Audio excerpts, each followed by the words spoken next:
Bonjour à tous, alors nous sommes au deuxième jour de la Learning Expedition ici à Cannes, au Salon international de l'IA. Alors on avait une cible, c'était de vous parler de l'IA dans les ressources humaines. On a rencontré 8 entreprises, c'est beaucoup pour une seule journée, et avec Isabelle on vous dit qu'on est un peu épuisé. Mais ce qui est intéressant, c'est qu'est-ce qu'on retient. En fait on retient 4 choses. La première chose, c'est qu'arrivent dans le salon des entreprises chinoises qu'on n'avait jamais remarquées.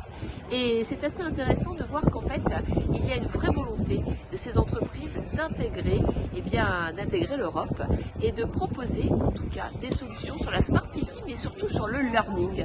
Et là donc nous avons une très belle entreprise chinoise qui propose d'autres façons d'apprendre. Intéressant et je vous conseille de la regarder. Deuxième grande tendance, c'est tout ce qui est autour du CV.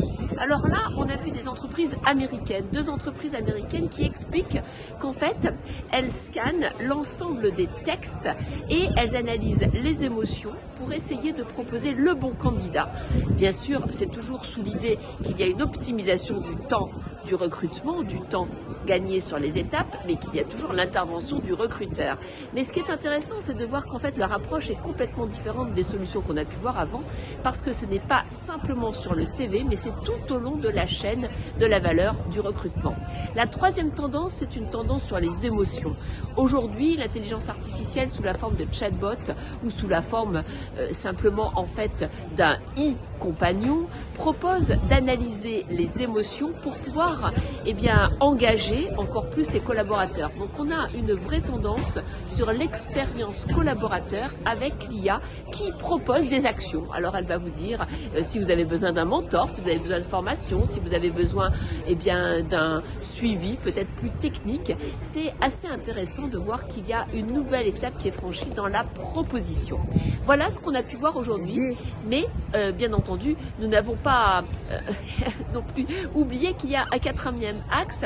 Oui, je l'oubliais, heureusement qu'Isabelle me le rappelle, c'est l'axe des biais.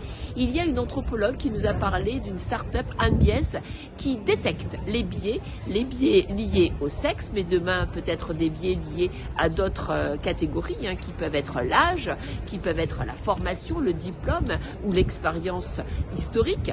Et donc, c'est intéressant de voir que là, cette thématique du biais, avec la prochaine loi qu'il va y avoir au niveau européen sur ce qu'on appelle l'AI Act, est une tendance qui émerge. Donc voilà pour aujourd'hui et on attend demain d'autres interviews avec des surprises.